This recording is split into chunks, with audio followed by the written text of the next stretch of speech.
आइए बच्चों, आज की कक्षा 8 में हम संयोग और प्रायिकता का अध्ययन करते हैं, जिसको अंग्रेजी में चांस एंड प्रोबेबिलिटी कहते हैं। इसको हम लोग एक सिक्के की सहायता से समझने की कोशिश करेंगे।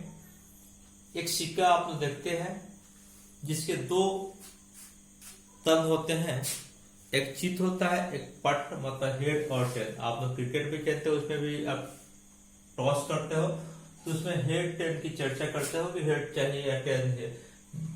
उसके आधार पर आप ये निर्णय हो पाता है कि कौन सी टीम पहले खेलेगी, अर्थात कौन सी टीम बैटिंग करेगी या कौन सी टीम बॉलिंग करेगी पहले। तो चित या पट होता है एक सिक्के में। तो सबसे पहले हम संयोग की चर्चा करते हैं। संयोग क्या है? तो सिक्के की को उछालेंगे जब हम, तो चित या पट आना, अर्थात दो में से कोई एक घटना ही घटित होगी। चित आएगा तो नहीं तो पट, अर्थात इसका नाम क्या है? चित या पट का आना एक संयोग कहलाएगा, क्योंकि यह चित या पट आने से पहले यह कहना मुश्किल है कि चित ही आएगा या पट ही आएगा, अर्थात परिणाम को पहले से जानना संभव नहीं है। तो जिस परिणाम को, जिस घटना का परिणाम हमें पहले से पता नहीं होता है, तो उस घटना या जिस घटना के घटित होने की जानकारी हमें पहले से नहीं होती है, उस तरह की घटना को हम लोग संयोग कहते हैं। जैसे कि हम सड़क पर जा रहे हैं, हो सकता है कि हमारा एक्सीडेंट हो जाए, तो ये एक संयोग हुआ कि हमारा एक्सीडेंट हो गए, तो उसे संयोग कहते हैं। तो किसी सिक्के को जब हम उछालते हैं तो चित या पट आने की घटना हुई, वो संयोग हुआ। वैसे ही हम पासा ले सकते हैं। पासा मतलब जिसको लूडो छक्का में आप तो छक्का कहते हो, उसमें 1 से 6 तक अंक होते हैं। उसके 6 सतह होते हैं, 6 सतह पर 1 से 6 तक अंक होते हैं। 1 2 3 4 5 6। अब छक्के को जब हम फेंकेंगे तो उसमें हो सकता है कि 1 आ जाए, तो एक पहले फेंक पर 1 आना क्या हो गया? एक संयोग हुआ कि पहले बार फेंके तो हम 1 आया। कोई दूसरा खिलाड़ी पहले बार फेंके तो हो सकता है कि उसका 6 आ जाए, तो 6 का आना एक संयोग हुआ। अब आप लोगों को संयोग समझ में आ गया होगा। तो एक सिक्के को जब हम देखते हैं तो उसमें दो भाग होता है, चित और पट। चित और पट, अर्थात एक सिक्के को उछालेंगे हम तो चित आएगा नहीं तो पट आएगा, चित आएगा नहीं तो पट, अर्थात उसमें कुल संभव परिणाम 2 है, चित। और एक सिक्के को जब उछालते हैं तो जितना चित आने की संभावना है उतना ही पट आने की संभावना है, जितना चित आने की संभावना है उतने ही पट आने की संभावना होती है। तो जब किसी भी घटना में सभी तरह के परिमाण प्राप्त होने की संभावना समान हो, संभावना लगभग समान हो या समान हो, तो उस तरह की घटना को हम समप्रायिक घटना या समप्रायिक परिणाम कहते हैं। उस तरह के परिणाम को समप्रायिक परिणाम और उस तरह की घटना को समप्रायिक घटना के नाम से जानते हैं। जैसे हमने सिक्का उछाला है अभी 3 बार, तो पहले बार भी चित आया, दूसरे बार भी चित आया और तीसरे बार पट आ गया। तो चित और पट आना यहाँ संयोग था, लेकिन एक सिक्के में 2 ही पार्ट होते हैं, चित या पट। एक बार उछालेंगे तो चित आएगा नहीं तो पट आएगा, और अर्थात चित और पट आने की संभावनाएं समान है। अर्थात एक सिक्के के उछाल संप्रायिक पर प्राप्त परिणाम समप्रायिक परिणाम होगा। अप्रायिकता तो किसी भी घटना से प्राप्त परिणाम और उस घटना के घटित होने के कुल संभव परिणाम के अनुपात का नाम क्या है? प्रायिकता है। जैसे कि माने कि हम एक सिक्का उछाले तो उसमें हमें पहली बार में चित प्राप्त हो गया, तो हम कहेंगे चित आने की प्रायिकता क्या होगी? तो सिक्का में हमें क्या परिणाम प्राप्त हुआ है? एक उछाल में तो चित प्राप्त हुआ, अर्थात परिणाम की संख्या कितने हैं? 1। और एक सिक्के में कितने परिणाम प्राप्त हो सकते हैं? तो चित या पट दोनों, अर्थात कुल संभव परिणाम कितने हैं? 2, अर्थात कुल संभव परिणाम की संख्या क्या हो गया? 2। प्रायिकता क्या हो जाएगा? चित आने की 1/2 हो जाएगा। प्राप्त परिणाम को अनुकूल परिणाम भी कहते हैं, कि क्वेश्चन में पूछा जाता है कि चित आने की प्रायिकता, अर्थात वो चित आने की जो संख्या है वो अनुकूल हो गया, और फिर चित और पट दो संभावनाएं हैं, अर्थात वो कुल परिणाम हो गया, अर्थात अनुकूल परिणाम बटे कुल परिणाम, ऐसा भी हम लिख सकते हैं। आइए एक्सरसाइज 4.3 देखते हैं। क्वेश्चन नंबर 1 दिया कि 2 सिक्के को एक साथ उछाला जाता है, तो एक चित आने की प्रायिकता क्या होगी? एक चित आने की प्रायिकता क्या होगी? तो हो सकता है कि दोनों सिक्के में हेड ही आ जाए, अर्थात चित ही आ जाए। हो सकता है कि एक में चित है, एक पट है।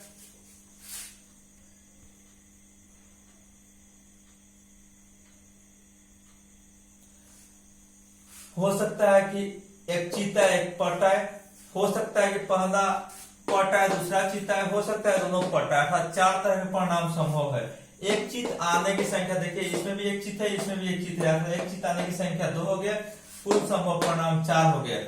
तो प्रायिकता क्या हो गया जी, तो अनुकूल क्या है हमारा, 2 चीत आने का पूछ रहा था, उनका अनुकूल 2 हो गया, और कुल कितना हो गया 4 हो गया। तो अनुकूल बटा कुल अर्थात 2/4 बराबर कट गया, तो 1/2 आ गया।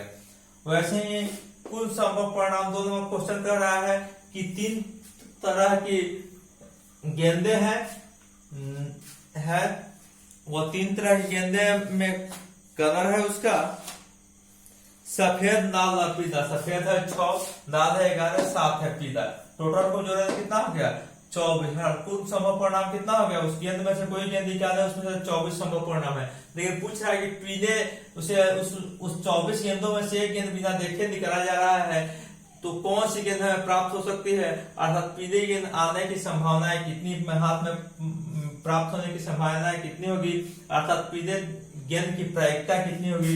तो पीला की संख्या कितना है 7, इसलिए पीला प्राप्त होने की प्रायिकता कहा जाएगा, तो अनुकूल 7 हो गया, अनुकूल कितना है 24, तो 7/24। क्वेश्चन नंबर 3 कह रहा है कि एक ताश की गड्डी है, तो ताश की गड्डी में कुल 52 पत्ते होते हैं, उसमें से 4 तरह के पत्ते होते हैं, एक लाल पान होता है, एक काला पान होता है, और एक चिड़िया होता है, और एक ईटिया होता है। गांव की भाषा में यही कहते हैं, आप तो इसी नाम से जानते होंगे। सब में 13 पत्ते होते हैं। लाल पान में भी क्या एक का होता है, 2 की होता है, 3 की 4 अंक का, 5 अंक, 6 अंक, 7 अंक, 8 अंक, 9 अंक, 10 अंक वाला पत्ता होता है। उसके बाद क्या होता है, एक बादशाह होता है, एक रानी होती है, और एक गुलाब होता है। 13 पत्ते होते हैं सब में। और तो एका सब में एक होता है, और 4 तरह के पत्ते हुए, अर्थात उसमें एका ताश की गड्डी में एका की संख्या कितनी हो गई 4 हो गई।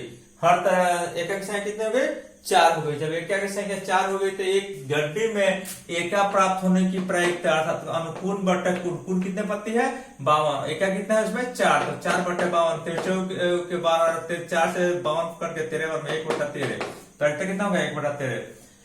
अब 4 नंबर क्वेश्चन कर रहा है कि एक पासे को फेंका जा रहा है, तो एक पासा में कितना अंक पहले ही बता चुके हैं 6 अंक होता है, 1 2 3 4 5 6, छक्का में 6 अंक होता है। तो एक आभास संख्या की संख्या, तो आभास संख्या क्या क्या हो सकता है छक्का में, तो 2 3 और 5, अर्थात उसकी संख्या कितनी है 3, 2 3 और 5, संख्या कितना है उसका 2 3 और 5, 3 संख्या हुआ उसका, अर्थात 3 हो गया। तो एक आभास संख्या प्राप्त होने की प्रायिकता कहा जाएगी, तो अनुकूल 3/कुल कितना है 6, 3/6 बराबर कितना है 1/2। अब एक पासे में कुल फिर संख्या कितना हो गया 6 हो गए। आभास संख्या नहीं होने की संख्या, तो आभास संख्या क्या नहीं हो सकता है तो आभास संख्या ना होता 1 4 और 6, अर्थात आभास संख्या कितना नहीं है तो 3 है, 1 4 6। और आभास संख्या प्राप्त नहीं होने की प्रायिकता क्या हो गई जी 3/6, यहाँ अनुकूल बटा कुल हो गया 3/6 अर्थात 1/2। एक पासे में कुल अंक फिर 6 है। 4 से बड़ी संख्या प्राप्त होने की प्रायिकता है, 4 से बड़ी कितनी संख्या होती है तो 5 और 6 होता है 2, तो 2/6 की अर्थात कटा दिए तो 1/3 आ गया। 4 से बड़ी संख्या नहीं होने की प्रायिकता, 4 से बड़ी संख्या क्या नहीं, तो 1 2 3 4, 4 भी 4 से बड़ी नहीं है, 4 के बराबर है, 4 हो जाता है, 4/6 हो जाएगा, अर्थात कटा देगा 2 2 4 2 3 6, 2/3 हो गया।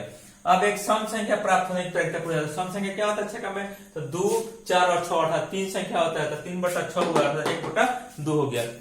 आइए हम देखते हैं क्वेश्चन नंबर 5।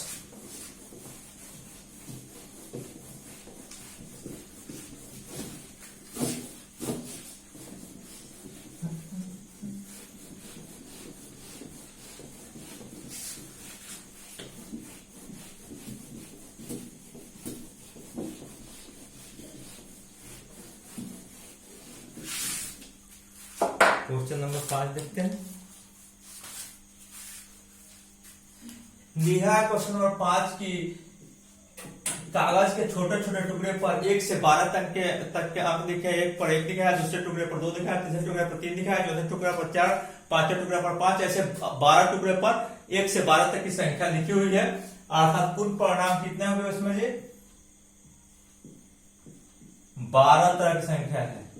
कुल परिणाम कितना होगा जी 12। अब कह रहा है कि अनुकूल परिणाम, अर्थात कह रहा है अनुकूल परिणाम क्वेश्चन है कि 5 उसको और बिना देखे पर्ची को उठाया जा रहा है, तो 5 प्राप्त होने की संख्या, तो 5 की संख्या कितना है उसमें 5 की संख्या 5 नीचे पर्ची की संख्या 5 लिखा,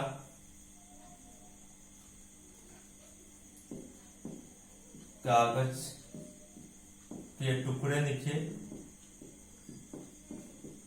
की संख्या कितना है, 1, क्योंकि 12 टुकड़े पर 1 से 12 तक लिखा हुआ है। तो क्या होगा, 5 प्राप्त होने की प्रायिकता, 5 प्राप्त होने की प्रायिकता। तो अनुकूल कितना हो गया, 1 हो गया, कुल कितना है 12, अर्थात कितना हो गया 1/12, 1/12। वैसे ही क्वेश्चन 2 नंबर है इसी का कि 3 प्राप्त होने की प्रायिकता, 3 प्राप्त होने की प्रायिकता। तो 3 भी 1 से 12 तक कितना है 1 तो है, कितना है 1, तो कितना हुआ 1, अनुकूल परिणाम कितना है, संख्या कितना है 12, 1/12। तीसरा क्वेश्चन है 1 से 12 तक कोई संख्या प्राप्त होने की प्रायिकता, 1 से 12 तक कोई संख्या। तो 1 से 12 तक में तो 1 भी आ गया, 2 भी आ गया, 3 भी आ गया, 4 भी आ गया, 5 भी आ गया, 6 भी आ गया, 7 भी आ गया, 8 भी आ गया, 9 भी आ गया, 10, 11, 12, 18, 12 आ गया 18। तो अनुकूल भी कितना हो गया 12, और कुल भी कितना हो गया 12। तो 12/12 कितना हो गया 1, प्रत्यय कितना हो गया 1। अब अगला जो अभ्यास है हम अगली कक्षा में पढ़ेंगे। कोई भी प्रॉब्लम होगा तो पर्सनल व्हाट्सएप नंबर पर शेयर कीजिएगा।